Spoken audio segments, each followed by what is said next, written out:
Yo, what is good, everybody? Welcome back to the podcast. It is your boy Key, back again with your boy ShootingStar Sheriff for another episode of Nerd Shit.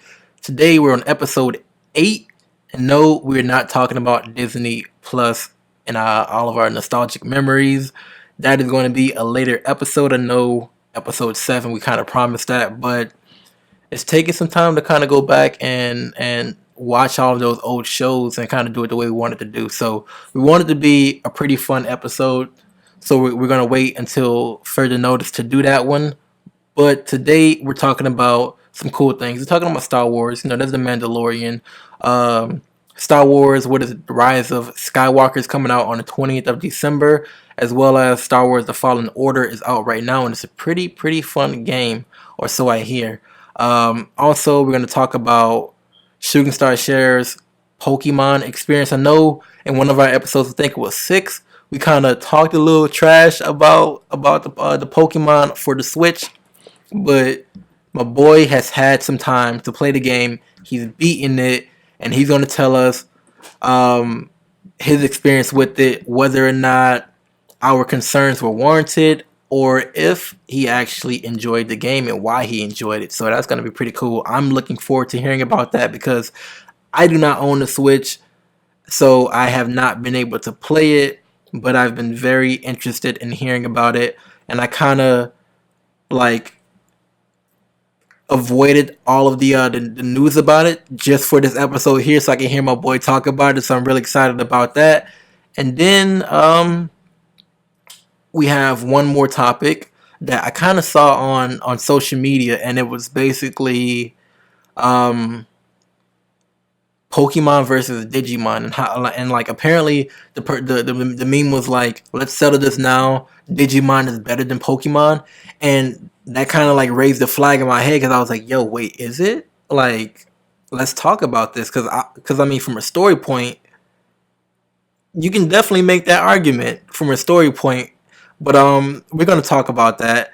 Also, one more thing. Some bad news actually. The studio that did like the what is it special effects for the Sonic movie, the new Sonic movie that's coming out next year on the 14th of February, they actually filed for bankruptcy and they're closing their studio. So, or they're closing that particular studio. So we kind of want to talk about that because there's some news floating around about why they did it and stuff like that. So, without further ado, let's get into the podcast. Anything you want to say? No, not really. I'm ready to jump into whatever we want to talk about first. So, where do you want to start? Okay, cool. Only because I'm on episode 4. I'm not on the most recent episode of The Mandalorian. Let's kind of get that out the way real quick. The whole Star Wars talk. Let's make it. Let's try to make it as short as possible. Maybe a couple minutes, maybe 10-15 minutes we can spend on that. Because again, I haven't played the Fallen Order. If you have, please no spoilers. I've been trying to like avoid Afro Senju's videos. I've seen like 1 or 2, but been trying to avoid those. Obviously, we can talk about the the movie coming up because nobody's seen it. It's not out yet. But yeah. So the Mandalorian.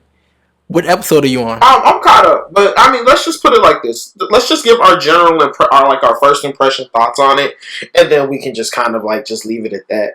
As far as how I feel Okay, about the cool. Mandalorian, it's always this weird thing with Star Wars or anything spin-offy Star Wars related comes out. I think the first question a lot of people ask is, does it feel like Star Wars? And honestly, it does. It definitely um feels super authentic to the brand and to the name. And the Mandalorian is really great. I Without trying to give any spoilers away because I'm caught up. My boy Key is only 4 episodes in, but in a nutshell, yeah, it's a really good time. I know a lot of people have already seen the memes, especially with Baby Yoda floating around. Baby Yoda is adorable. Oh my God, there's so many Baby Yoda memes. So The many. Baby Yoda memes are in full effect. I'm just waiting for Disney to capitalize on like the love of Baby Yoda, and that like when they start selling plushies of like Baby Yoda, like official plushies, bro. I can already see it now, sold out everywhere. So, I mean, with that, I mean, even with that being said, I mean, the story's really, it's pretty simple and it's pretty straightforward. But I think in its simplicity of the story is where they can have a lot of fun and tell a lot of different stories, which each contained episode. So, all in all, yeah, Mandalorian's Yeah. great. I love it. How about you? How do you think about it? No, same. I love it. So a couple people like were saying how it's years and years in the future from the actual movies, and then some people were saying that it's actually going on in the same time and universe as I think the first trilogy. So apparently Boba Fett is theoretically flying around and kind of doing his thing within this cinematic universe, and I'm not sure which is true, and I just kind of want to throw it out there. So if anybody is watching this and you know the lore and you know exactly like what's going on as far as the timeline and the story, please let us know in the comments if you are watching this on YouTube, and if you're not, please tweet at us because I really want to know. At Nerd Shit Daily on Twitter. Let us know. But no, I love it, man. The show is pretty good. The show is pretty good. I'm actually watching Titans right now. I'm not caught up with that yet, so I'm on like episode like 6 or 7 on Titans. So I've been kind of watching that religiously. To every time I sit down, I allow myself an hour a day to watch TV, and these shows are like 40 minutes or whatever. So whenever I sit down to eat and watch TV, it's most likely Titans. But every now and then I'll sneak an episode of Mandalorian in. Um, but so far, man, I'm really enjoying what I'm watching. The last episode they were on that I watched, and this is gonna be spoiler alert. I know I said I want to stay away from spoilers, but I mean if you've already seen uh The Mandalorian, if you've already seen episode 4, then you already know what I'm talking about. If not, feel free to skip ahead a couple minutes, maybe like 2 or 3. It's not gonna be that long. But the most recent episode that I was on, they were like on this planet and they were like trying to get away or something like that, and they thought it was like a remote planet, and they ended up like meeting this lady who was a part of what the Empire or some shit like that, and she defected. Yeah. She defected, and like you see them integrating, I guess, themselves within this little small colony of people and teaching them how to fend for themselves because there was these other bandits or whatever terrorizing their village or whatever. And I thought that was pretty cool, and how like the dynamic between the Mandalorian and the woman. I don't even know if the woman actually had a name in the show, but like she was kind of like feeling the boy. You know what I'm saying? She was like, "Yo, you can stay here. You know what I'm saying? You can like be with me." You know, and then like you could just take care of your kid, Baby Yoda, who people have been saying isn't actually Yoda. It's like just the last of Yoda's species. But like nobody actually has like a real name for him, and he looks like Yoda because he's the same species, so everybody's calling him Baby Yoda. But like she was feeling the boy, and I was like, hold up, wait, is this a love story? Like contained within this episode, and like they never like fully went into it, but I thought that was pretty interesting too. You know what I'm saying? Like a lady, she looks like she has a very very interesting backstory as well, because like when he put a gun in her hand, she like knew exactly what to do with it. And when she was asking questions about like, yo, how long has it been since you've taken off your helmet around people and blah blah blah, because a part of the Mandalorian religion is that you can't reveal your face to anybody, you have to keep your helmet on. um and then once she like revealed that she was actually competent with weapons, I was like, wait, was she like a Mandalore in the past life?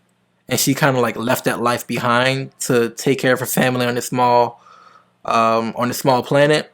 So I thought they were kind of gonna go deeper into that, but they didn't, obviously, because it's not her story. But just look, like you were saying, just like small stories contained within this overarching simple story. It's pretty dope to me. But like, I mean, Star Wars, like every inch of Star Wars is like riddled with lore. So like every little small thing that happens, they can kind of like go 3 books deep in about. You know what I'm Yeah. saying? So that's what I like about it. Yeah. Um, Um.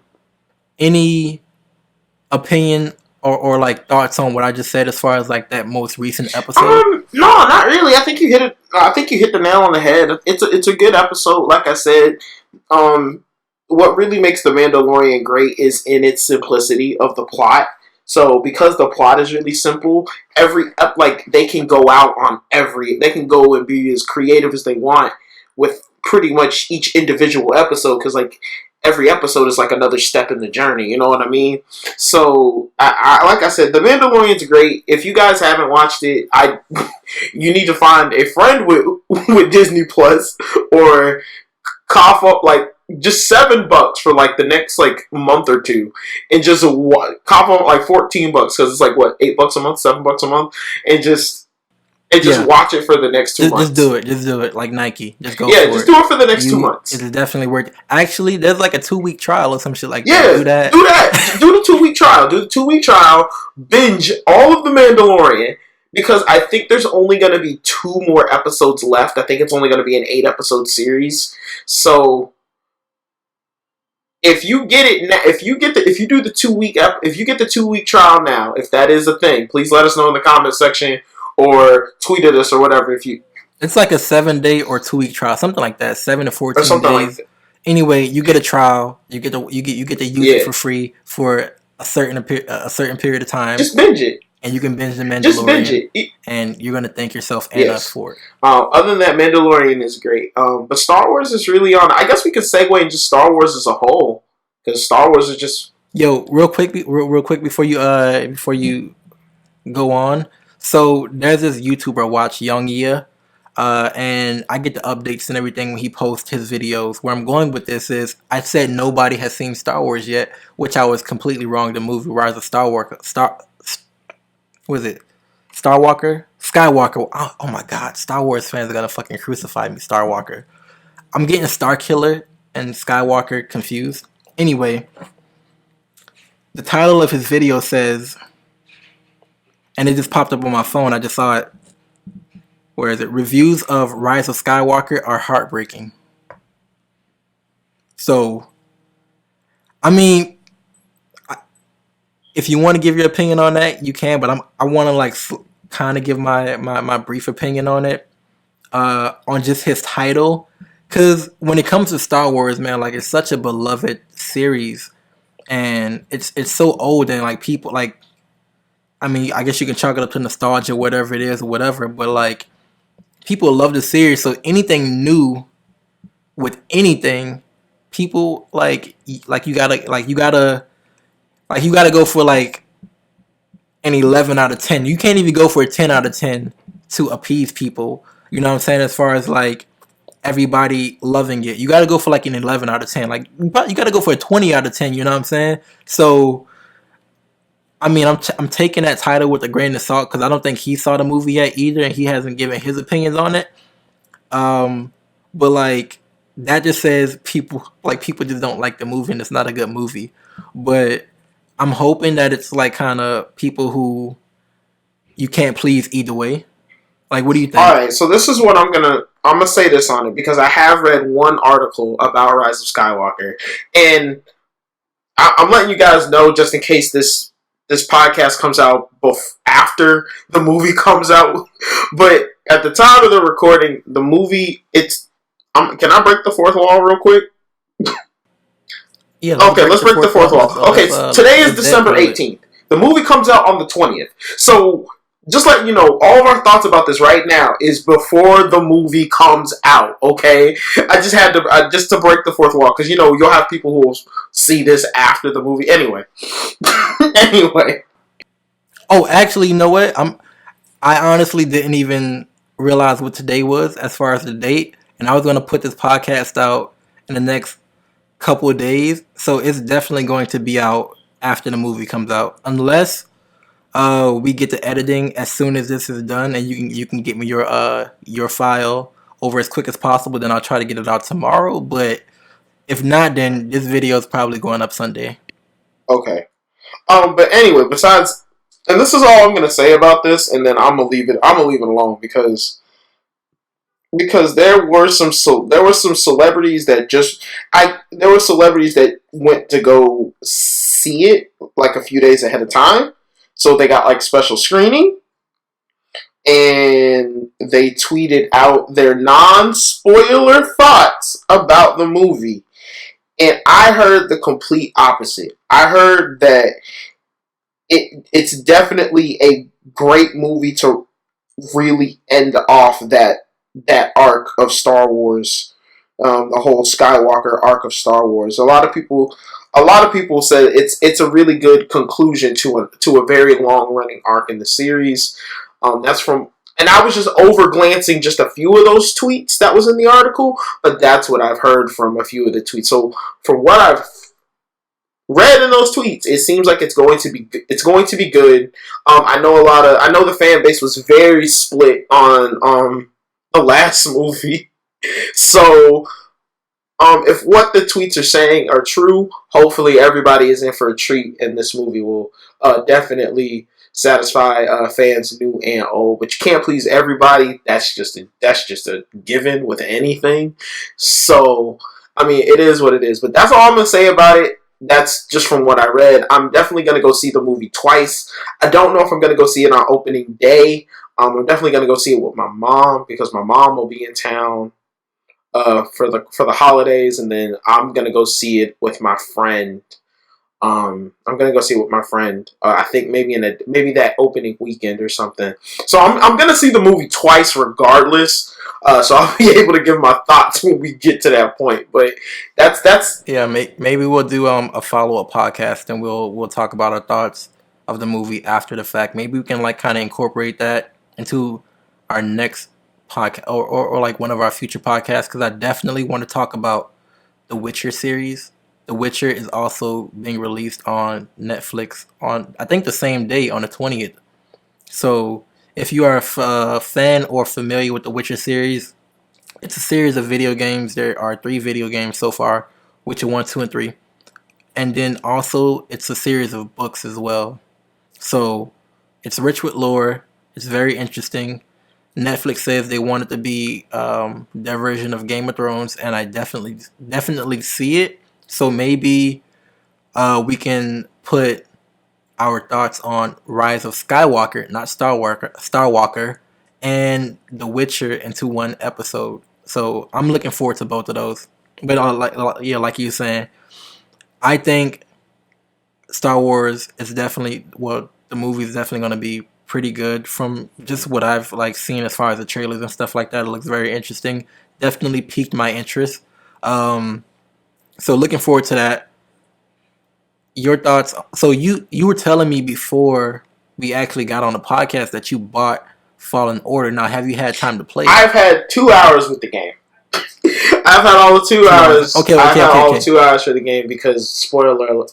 So based off of those 2 hours, if you can give any impressions on the game whatsoever, how do you feel about it? Let your boy know because again, I haven't played it yet, and I need to buy it. But I just bought Street Fighter 5. I just bought Devil May Cry 5. I gotta beat Devil May Cry 5. I gotta beat Street Fighter 5. And I was playing Death Stranding as well. So like I don't really have time to buy Star Wars or to play Star Wars right now. If I buy it, it'll probably just be sitting in my library for a couple months. But what do you think so far? If you have any impressions, because I mean like 2 hours in a video game really isn't anything, or it can be a lot depending on the pacing itself. So what do you have? All right, so and like I said, this is going off of 2 hours of gameplay because only 2 hours. So don't try to crucify my boy in the comments. All right, he only had 2 hours. Yeah, I know, right? And I'm uploading my first 2 hours with it on YouTube. Anyway. Okay, hey, shameless plug. Go to my boy's shameless plug. Go to ShootingStar Sheriff on YouTube. Watch his most recent video. I think it was the Atelier video. Atelier video. What is it? Atelier. Full thick alchemist. That's the name of the title. So that should let you know. So that should like give you kind of an insight on the video itself. And but anyway, go watch it. With 2 C's, by the way. Anyway. Oh, thick with 2 C's. Okay. Thick with 2 C's. This is a different kind of podcast. We're gonna have to like flag this. But no, it was definitely a good video. I watched the entire thing as I do all my boys' videos because they're all amazing. Check them out, Shooting Star Sheriff on YouTube. Link in the bio as always. And if you are watching this on YouTube and you get to the end, there's definitely going to be a link to his most recent video. So whether that is the Atelier video or whatever video comes out within the time I upload the podcast, and he uploads a new video. So Yeah, check him thank out. you. But yeah, I'm sorry no, for it's okay. It was a side interrupting you with the game plug. tangent. It's fine. But I wanted to really say is Jedi: The Fallen Order is Star Wars' version of Sekiro in gameplay. Because I am playing it on the hardest difficulty. I'm playing it on Jedi Grandmaster, so it plays very identically to Sekiro, which is a very funny because Sekiro got Game of the Year. If for those who did not watch the Video Game Awards, so it's funny because the way you pretty much progress through the game is pretty similar. Like, you have this character. Now, what the difference is in Sekiro and like, I think the biggest difference as far as the combat does is when you're swinging your lightsaber, you do a lot of damage because obviously you have a lightsaber, so you can kill. If you can really kill a lot of the grunts in like 1-2 hits, but what it is you basically have to break their stamina, which is basically like breaking their posture in Sekiro, and you can also time. You have a block button, so you can guard attacks, but if you time the guard at the right moment, you can basically do a parry, and with those parries, you can, lower their stamina, their posture, and then you can go in for decisive blows. Now, the biggest difference between Sekiro and Jedi: The Fallen Order, where Sekiro was extremely dependent on you breaking their posture first and then landing the death blow.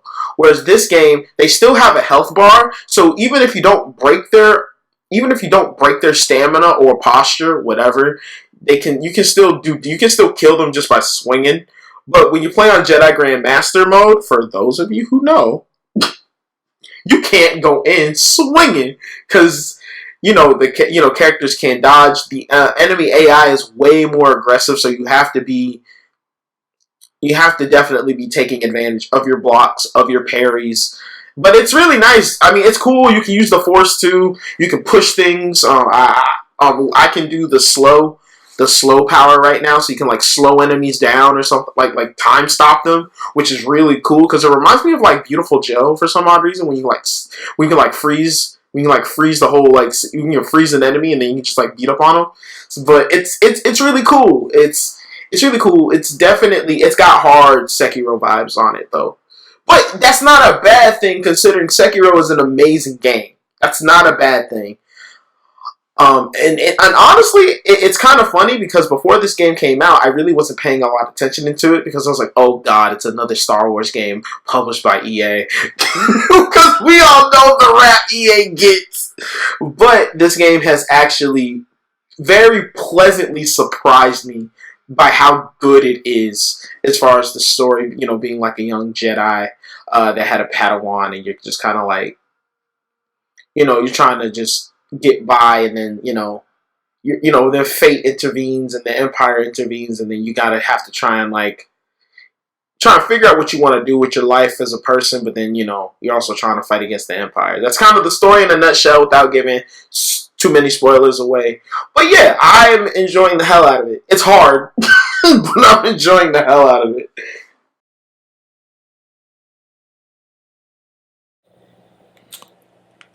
Nice. Well, I'm glad you're enjoying it. I'm glad it's not, a disappointment. And I definitely will be getting it in the future. I might even have to hit you up like, yo, can I borrow that real quick? Like, Can yo, you send me that? You can slide that my Can way. you send that? Like, is you finished with it yet? Like, can you slide that my way? No, I'm just playing. But no. I've been hearing really good things about it, and I can't wait to get my hands on it. So the last Star Wars game that I really enjoyed, and this is probably everybody, was The Force Awakens when you're playing a Star Killer. And I was so mad that they didn't release a Force Awakens 3 because I felt like it would have been absolutely amazing. But I think Force Awakens 2 kind of dropped the ball. Force Awakens 1 was really good. Force Awakens 2, in my opinion, was still pretty good, but I don't think the community actually cared too much about it, and that's why they didn't do a third one. Or maybe it was just like EA saying like, yo, you know what, we don't care about this anymore. Forget Star Wars, blah blah blah, whatever. Let's axe it and let's put out um, games that can actually that we can monetize in multiple different ways. Yeah, I feel you. No, let's not have a conversation. But But it's just I'm gonna save you before the comments crucify you again. It's the Force Unleashed. But yeah. But like, look, me drinking my tea. That's none of my business. No, but yes. no. But yeah, man. I don't really have too many opinions on the game, so I can't like. I feel like this episode, man, I can't really give my opinion on most things because like the big topics we're talking about, I haven't really like experienced them. You know what I'm saying? Or at least for some of the things here. But anyway, thank you for that, for letting us know your experience on the game. Again, I can't wait to get my hands on it. If anybody out there listening to this, if you've played the game, if you let us know your thoughts on it. Again, if you're watching this on YouTube, please down in the comments below let us know. Or if you're not, just tweet at us, Nerd Shit Daily. You know what I'm saying? Or you can tweet at me personally at the life. Oh, no, I think it's damn. What is my Twitter? Oh, it's at _ the life of Key, and then Shooting Star Sheriff is Shooting Star, or is it Shooting SS Sheriff or something like that, or SS Sheriff, I think. No, it's S Sheriff. That's what it is. S Sheriff. There we go. S Sheriff. You can tweet at us personally. But let's get into this Pokemon talk. So, episode 6, I believe it was, we were talking about Pokemon and how the community wasn't really happy about it because of all of the leaks and stuff like that. And obviously, that was before we got any actual official information from who's the company?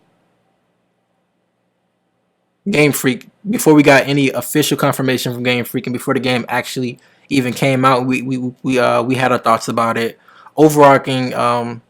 Overall thoughts were, if you enjoy Pokemon, even though they're missing some features or they're missing certain Pokemon, you're still going to enjoy the game because it's a Pokemon game and you enjoy Pokemon games. That was like the overall theme of what we were saying, but obviously there were some things that we weren't too happy about, like myself, how they don't have a Squirtle in the game. I'm not sure if they have it in the game now that the game actually came out. Again, I don't have a Switch, so I haven't played it. And, stuff like that. And then, my boy over here, Shooting Star Sheriff, he had his thoughts and stuff. But now that you've had time to play the game, do you still feel the same way? Or, like, how do you feel about it now? Like, what are your thoughts so far that you've beaten the game? So, and I've beaten, so just to let you guys know, I did purchase a Switch because I've been wanting a Switch forever. I got the Switch Lite because the Switch Lite I really want to just play games on there for me. Like, I really didn't want I was like, that's for me. That was my gift to me. That's my Christmas gift to myself. So, I got the Switch Lite, which I super, super enjoy. I love the fact that it's so portable. It's so light. It feels so good in the hands. So, that's besides the point. But Pokemon Sword and Shield, I played the Sword version because I thought the Sword Legendary was cooler. Sorry. But I will say, I don't like giving games a hard rating because I don't like putting a number on a game because I feel it's an art. Because video games are definitely an art form. So I don't like really putting a number on this team's art.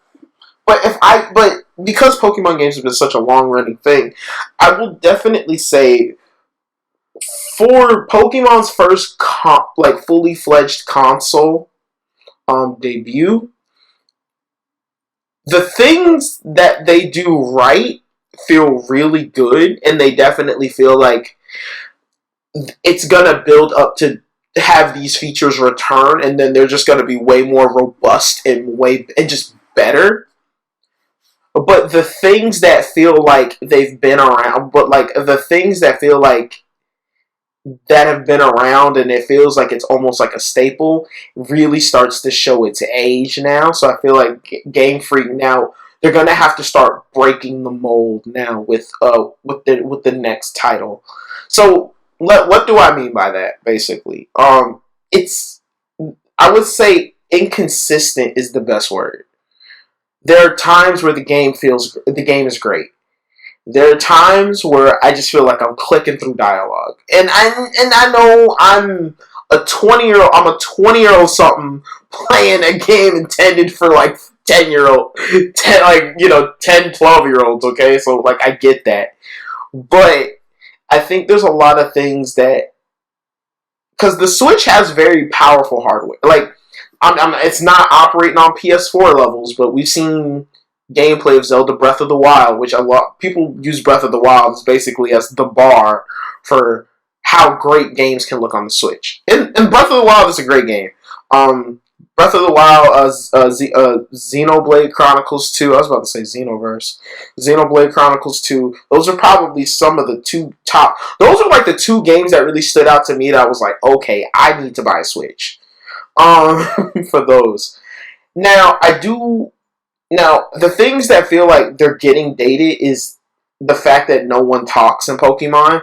For the first console entry, I understand that like it's encouraging people to read and encouraging kids to read, which that's fine. You can have the text there, but I think voice acting has become more of a bigger thing now with console games, and like the fact that they're and like and the thing is they have more expressions in this game than they have had in past games. So I feel like the lack of voice acting is becoming more and more apparent with each release, and that's because each main release is 3 years apart from each other.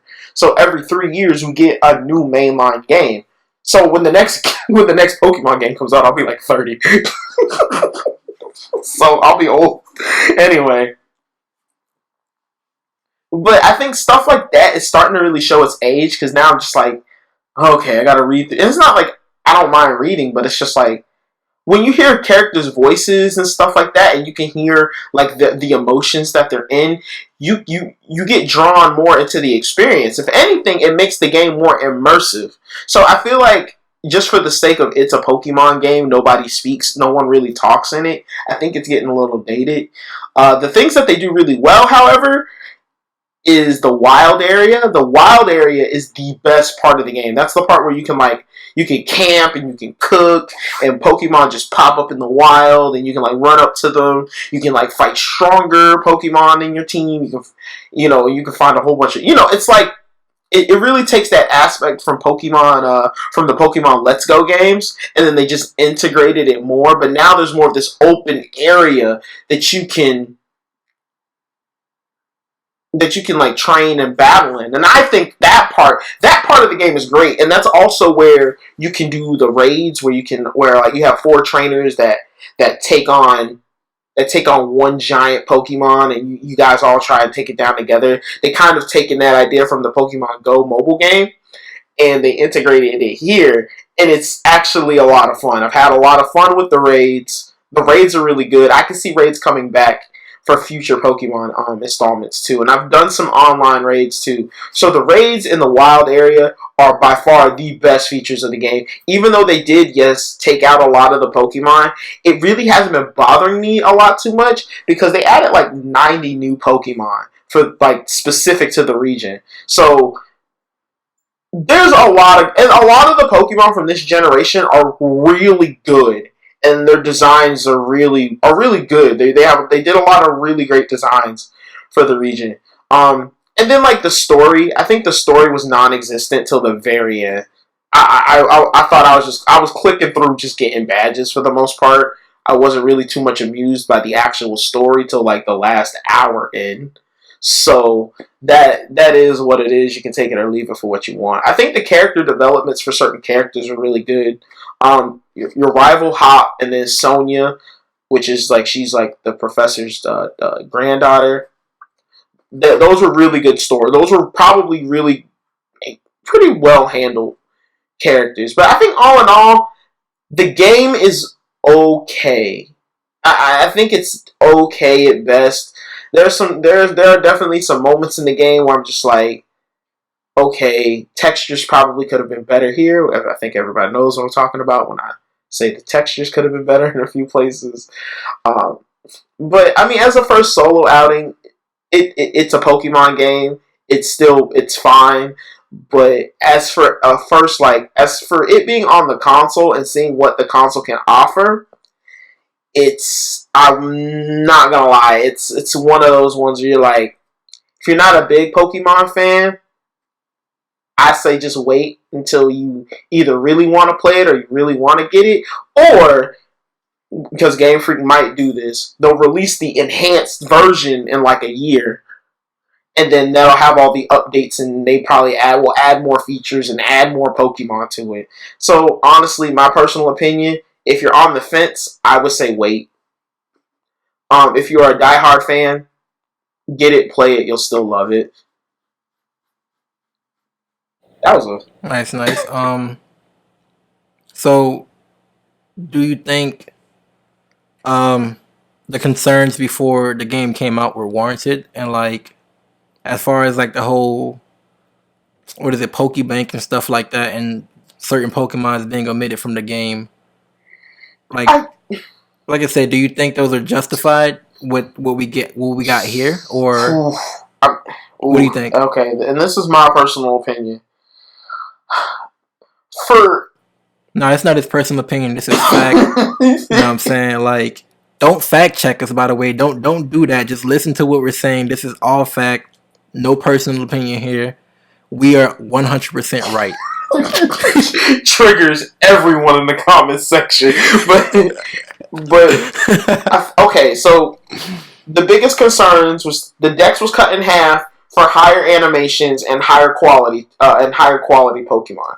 When data miners, Okay, when hold on. data Wait. miners, I hear.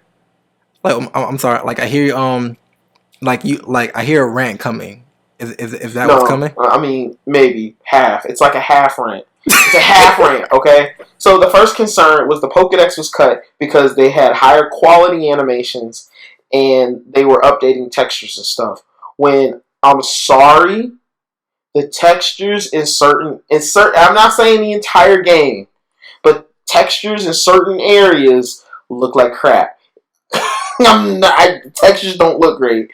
And I think that everyone will say it because everyone has brought it up in a billion YouTube videos by now. But the trees in the wild area look like they came out of what is the thing they keep comparing it to? They keep comparing it to Legend of Zelda Ocarina of Time on the N64. That's how bad. No. So some of the textures in some areas don't look the best. And we all know that data miners did go into the game and did find that they were using the exact same models from Sun and Moon. They just updated the textures. The textures are better on the Pokemon. So,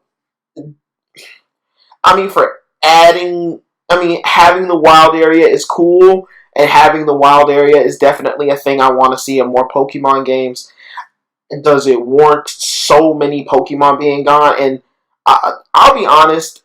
Now, when people bring up the debate, higher quality animations, they use like double kick and like the character just jumps up and down. Like it doesn't even like the character doesn't even jump. It's like the character slides up and then slides down on like the axis. So it's it's questionable. I mean, honestly, my personal opinion, nah. I think what we got didn't warrant such the massive cut in Pokemon. Like I said, that's my personal opinion. I think there's a lot of room of improvement. Like Sword and Shield sets up an amazing base, and it shows a lot of potential. But you don't. But I'm not playing a Pokemon game for look at all the potential this has. That's like, I mean, this ain't. I'm not Gohan. I'm not about to be like, yeah, my potential's gonna come one day, and then it comes, and then you're like, okay, where is it? You know, I'm not gonna have that one moment, and then like, okay, that's it, I'm done. Like, no, like it feels like and this is on and complete. And to be completely honest, it does feel like it was definitely rushed for a holiday release. As much as which I enjoy the game. I enjoy the game. Like I love playing raids. I still play it. I'm still playing it now, and I think I finished the main story like a week ago. So I've been sitting on it for like a week and a half. I'm still like catching Pokemon. I'm still doing raids and stuff because that stuff is what keeps me coming back. But on a whole, like the post game has nothing. You have like a little side story, and then you have the battle tower. But every game has the battle tower, so it's like whatever with really that. So all in all, it it feels rushed, and it's a little to me. I just feel like it could have done more. I and for it to be a Switch console, and I'm like I said, I'm to see everything else that the Switch has been able to deliver on a graphical fidelity and gameplay fidelity, which Pokemon gameplay will always stay the same. You throw a Pokemon, you click 4 moves, and you see what happens. Not saying that to change, because that's the core of Pokemon in a nutshell: catching, battling, and trading. But they tried to go more on they tried to be more open with this game, and it would have been cool if they had everything look like it was a part of that world. And there's just things that like kind of breaks the immersion a little bit. And there are just parts of the game where I want to love it, but it's just like it's a clicking snore fest, and I'm just clicking through it just so I can go to the next place, go to the next town, and get the next badge. So I feel like, and like a lot of people say that the last game, Sun and Moon, was like, oh, the tutorial was so bad. And I was like, yeah, the tutorial takes like an hour to get through. But I feel like as far as like story wise and being like creative with like not having the gyms, having the trials and things like that, I feel like that was way more of it was such a fresh approach on Pokemon. So for us to do something really different like that and then go back to gyms. Now the gym battles are cool because they're like these huge stadiums, and the whole gym challenge is treated as like this really cool sporting event. So I like the hype that they gave the gym challenge. Like I really felt compelled to like, oh yo, and like as you go through each gym, you're like getting fans and stuff. Like you're like a pro player or something like that. So it like they really bring the hype at certain points in the game, but like it's like the hype just doesn't last throughout. So it's definitely got its highs and its lows, but is it still fun for a Pokemon fan? Yeah, but it's definitely got room for improvement in certain areas too. So it's one of those things like I honestly don't even feel like it's worth the full $60 if you want me to be completely honest. But it's a Pokemon game, and Pokemon games never drop in value. So my personal opinion, Game Freak have been recent. Game Freak always does this thing now where they just release an enhanced version in a year. My personal advice: wait a year and see if they come out with an updated version. Because if they do, then I get that.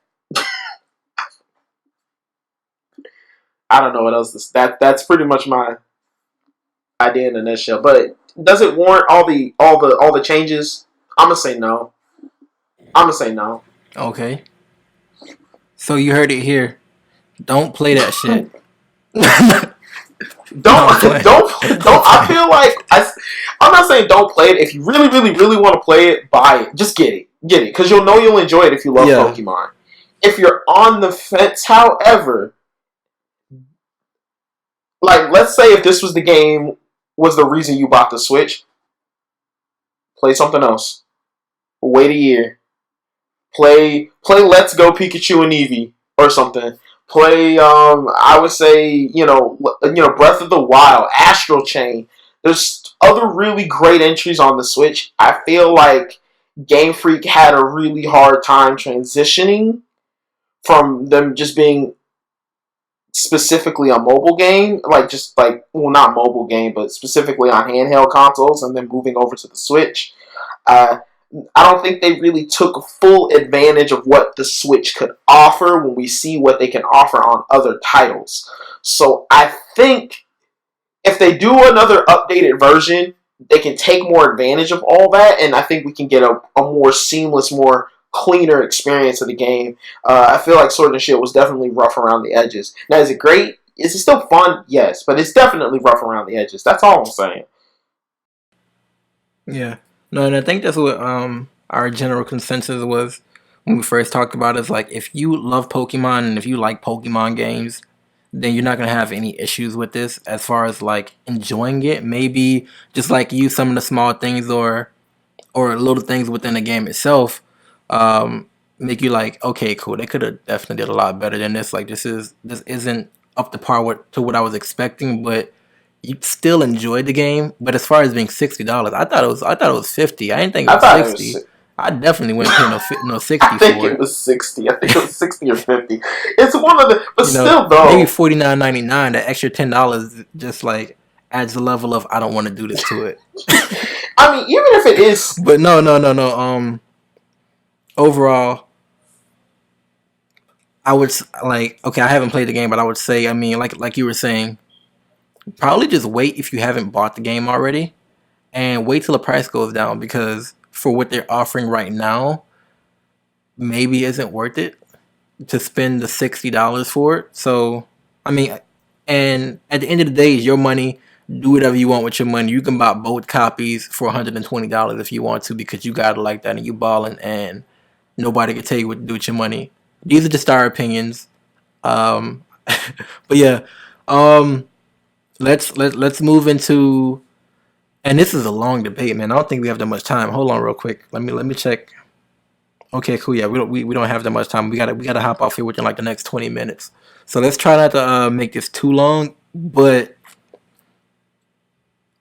Digimon versus Pokemon, and we had a whole conversation about this, and I know this conversation can go well over 2 hours if we just if we allow it. Cause it actually fucking did when we were talking about it. Like we were on the phone for a minute. Maybe not 2 hours, maybe like an hour and some change. But yeah, so Pokemon versus Digimon, something I never thought about. And you were saying how like you don't think you can um what is it rightfully pit them together against each other because they're both going for two completely different things. Uh, as to where Ash is a very simple character and Pokemon is a very simple story. And Pokemon is about like getting Pokemon, making them stronger, blah blah blah, stuff like that. And you think Pokemon is more of a video game franchise with an anime out there, and then Digimon is more of an actual anime with a rich story that deals with heavier themes and just happens to have video games out there. And I know I asked you a very tough question about how do you feel about the Digimon games as compared to the Pokemon games, and like I thought it was the easiest question ever, but apparently it's like that's a tough question. So, um, could you briefly uh, give your thoughts on all of that, and just like kind of I guess break it down to the simplest form that you can, but and you, like, again, you can talk more about that way more than I can because I know you were a big Digimon fan, and obviously you're like a big Pokemon fan too. So, what do you okay. got? All right. I'm gonna try and keep this like five. I'm gonna keep Timer this like five starting minutes now. now. So I think it's unfair to pit Pokemon and Digimon against each other because I like them for two completely different reasons. Pokemon, I'm more invested into the fantasy aspect of Pokemon, where you're this kid and you know you're 10 years old. Your mom kicks you out the house because you evidently you haven't gotten your life together at the age of 10, which is cool, I guess. You pick a starter Pokemon and you get to just explore all these different. You get to explore all these different regions. You get to catch all these Pokemon. You get to train up like your best team ever, and then you get to prove your worth and test your mettle against other people, and just like the battling and collecting aspect of Pokemon. Now, like I said, Digimon and Pokemon, the only thing they really share between each other is friendship. That's really the only theme. If I look at it, that's really the only common theme that they share. And they have monsters that people befriend. Those are the only two themes. Digimon, however, to me feels like it's more of a coming of age story, especially the first season. It's about all these young kids that are whisked out of whisked out of their world and forcibly thrown into the digital world. And even as they're trying to find their way home, they're all partnered with one specific Digimon. Which in most Digimon anime, they are you're only partnered with one Digimon.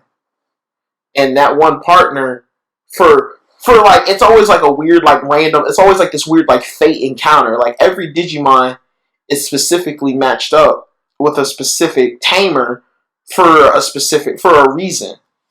And it's normally because like they bring out the best parts of each other. They not only the tamers grow as people, but I feel like the Digimon also grow as their own individuals as well. So it feels more of like a coming of age type of tale.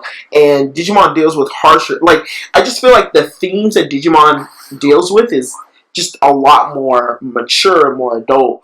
Where it's dealing with death, moving on in your life, trying to overcome your own personal hardships and how do you grow from those to be a better person.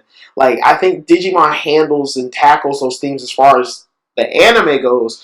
I think it's a lot more engaging than Pokemon. But you got to remember too, Digimon is slightly aimed at a slightly older audience than Pokemon. Pokemon is kind of like meant for like 10-year-olds and kind of under, whereas like Digimon is kind of always try to tread that line between like being for kids but really kind of being aimed at like you know younger teens, like 12, 13, 14, and kind of going on up, especially with the Digimon Tri reboot, with they're all older, and then with the final Digimon Adventure Last Evolution movie that's coming out soon, where it feels like they're really completing their arc because in the last movie they will be adults. So it's definitely it definitely deals with like the hardships of like not only just being a kid but just you know just growing up in general, and like the Digimon kind of help them grow as people and things like that. So that look at me, I killed that under not even at 5 minutes. I think I started like right at the 50-minute mark. But I think it's unfair to pit them because Pokemon definitely promotes the games more, where Digimon really they more heavily promote the anime, and then they just have games, which the games let you collect Digimon, but that's because in the video game it's like okay, well we'll let you collect Digimon, but in the animes it's never really like that. You have one Digimon partner, whereas in Pokemon you literally catch them all. So I think Digimon hits more on an emotional tip. Pokemon I like more for the fantasy of it. So to do with it with what you will for the people that are listening. But I don't think it's fair to pit them together because they're two completely different franchises. Like I said, Pokemon's more of a video game company with an anime. Digimon is an anime that has video game series. So all Yeah, in all, I can't and do it.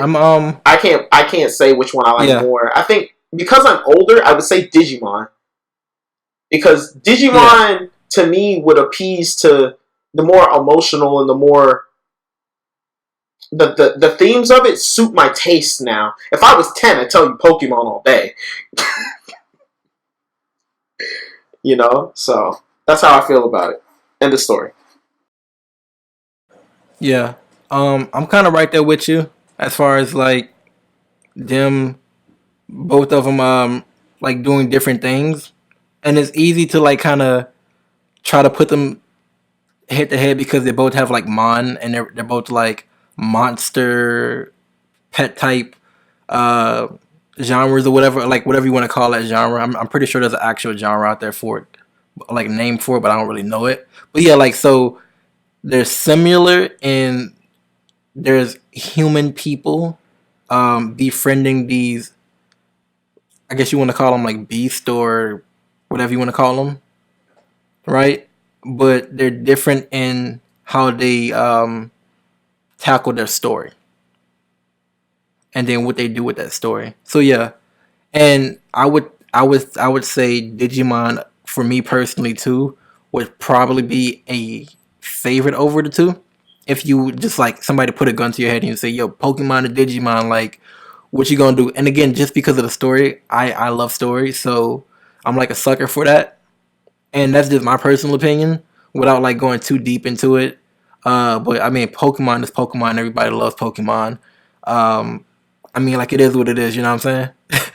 So, lastly, one last thing you wanted to address, because this is something that's like actually affecting real people's lives and stuff like that within the industry of the industry, and it is the studio who actually did the what is it, the digital effects and stuff, like the digital effects and stuff like that for the reshooting of Sonic. So basically, Sonic came out, people hated the design and stuff like that, so they actually had to go back, make a new model, reanimate him, recomposite him, and everything into the movie. And the studio who actually did that is going out of business now. The video I watched said that the studio like sent a letter to all of their employees and stuff, or something like that, saying they're downsizing because of market pressure, and in other markets there are better incentives to do what they do. So some people who worked at that studio, they can transition to those other markets, but other people would just probably be just let go. You know what I'm saying? And that's just me paraphrasing. But um, did you watch a different video or read a different article on what you know about the situation? Yeah, and I'm gonna keep this one brief too. What I saw on this one was what I read was the studio was closing their doors. Now if they are downsizing, that might have been some newer information, so I just haven't seen anything about that lately. But it was because they did push it back because it was either they released the movie with the design and no one was gonna go see the movie, or they redesigned the characters so people would actually go see the movie. So, they're gonna go with the route that will potentially make them more money, would be redesign Sonic, and the redesign looks great. Uh, but from what I heard, it was they were overworked because those 8 hours. Some people worked 8 hour days. Those 8 hour days became 10 hour days, 12 hour days, because now, yeah, they got the movie pushed out further, but they had to completely start Sonic over from the ground up. As you can see from the trailer side by side comparisons, which they're on YouTube, it's a night and day difference how different Sonic looks now. And I mean, he looks really great. So shout out to everybody on that studio that redesigned Sonic. I'm definitely gonna go see the movie. Thank you for your hard efforts. Um, that you guys had on the movie. I just feel bad for it's one of those classic scenarios where, like, you know, because I think the movie was published by Sony. I'm not 100% sure if it was Sony or Universal. I don't remember off the top of my head. But it was probably one of those things where the publisher was like, "This we're pushing. Okay, we're gonna, because people are complaining about it and no one really wants to see the movie. We'll give you extra time to refix the character." But I guess it was one of those things where they couldn't request any more time to push the movie back further because they already pushed it back once. So I guess if they pushed it back again, then people would have been like, "Okay, now this movie's never coming out." So I guess it was just one of those things where they were just really under a crunch time. But that's how I feel. It's one of those things, like, in that industry, in that entertainment industry, like, being like overworking and stuff, like those types of situations do happen, and it's a normal, and like it's crazy that I say this, but it's not unheard of that a studio closes down because you overworked all your employees and none of your employees are happy. Yeah. So yeah, that's another thing I wanted to touch on. So before I get into that, well, actually, maybe because I'm going to ask you a question, I'll say what I'm going to say. So the video I watched, there was like apparently supposedly an ex-employee who like posted on Reddit or something like that, was talking about it, and they were saying how morale within the studio was very low and stuff like that because people were working so hard. And studios, like, they'll give you the option to say, hey, we understand that you have to get your rest, you have to go home, you've been here, all week or whatever. You don't necessarily have to put in extra work, but the moment somebody says, "Oh, thank you so much," I'll take that break that you offered me, and I'll go, take care of my mental health or eat or go to sleep or some shit like that. The studio is like, okay, cool. Well, you don't want to work hard, so we're gonna get rid of you and replace you with somebody else. And when you come back, somebody else has your position. You know what I'm saying? And the person was saying how it happened to like one or two people before them, so they felt the pressure to actually work harder and longer so they wouldn't lose their job. And that's kind of like the pressure that they put on their employees. And um do you think it's a direct result of pressure from the community? So like us voicing our opinion, saying how much we hate it, and like saying we don't want to watch this movie, change the design of Sonic, and like basically bullying these studios to actually go back and spend the extra resources to make this movie because it was supposed to be out last month. Um, Yeah.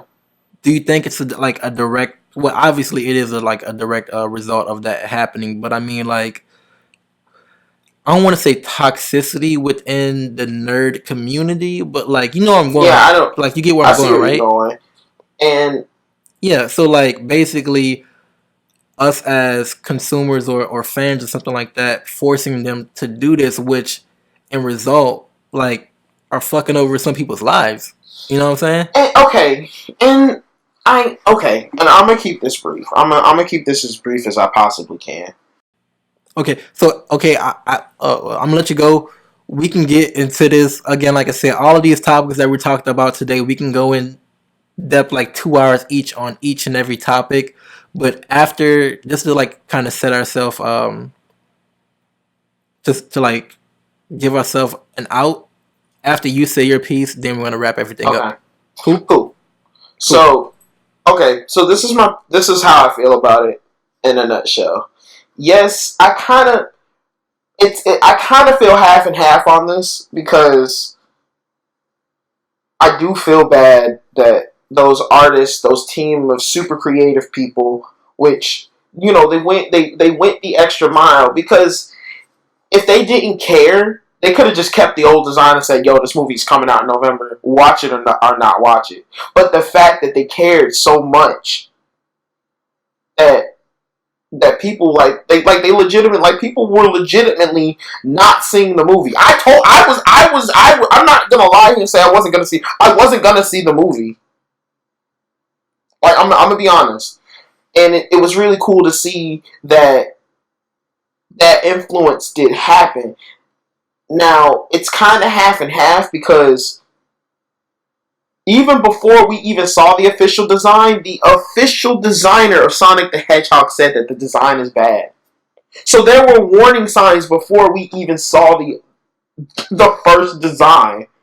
So I can't even really say I feel. It's like it's one of those things. It's like I feel bad, but it's like the warning signs were there even before we saw the first one. And when Izuka, is it Izuka? I can't remember the official designer of Sonic's name anymore. Wow, I am not a fan. But when the actual guy who designed Sonic says, "Yo, this design is a bad idea," that should be a red flag. That should be the biggest red flag. I don't coming from me, but so it's one of those things. It's like I appreciate the fact that they did go back. They put in the work. They put in the hours to bring out to give us a version of the character that looks very much similar to what I know he should look like. And at the same time, it's like you guys, if the design, if the red flags were already there, you guys should have went back to the drawing board before they reached this point. I just don't like the fact that they went back to do a service for everybody, and then it ended up with people losing their jobs. Like I said, that happens in the industry. It's a normal thing that it's not unheard of. We don't want it to happen. I never want anybody to lose a job for being such a talented individual, for being talented and being able to put out art and have that such a quick turnaround time on that. Because when we got that first trailer, they were pretty much like, okay, we have to redesign this. Turned around a month later and turned around a month and a half later, not or less than a month later, and popped out that new design. So you could tell that they crunched that out. So it's and I appreciate that, but at the end of the day, it's like the warning signs were there before we saw the first design. So it was like it should have went back to the drawing board when people were already saying behind the scenes that it didn't look good.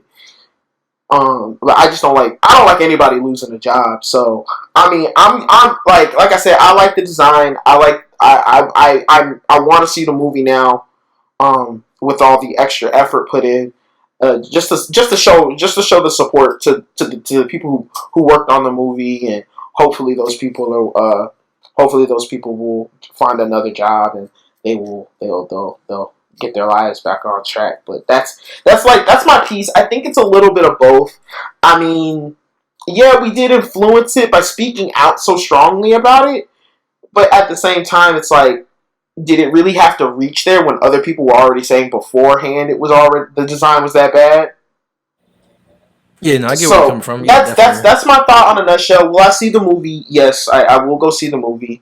Um, I think he looks great. I mean, the movie's gonna be cheesy. I'm not expecting the movie to be a blockbuster hit. Like if this movie is a 6 out of 10 or a 7 out of 10, that's where I'm expecting it. My expectations are very low. As long as I have a good time, it's fine. I'll go see it.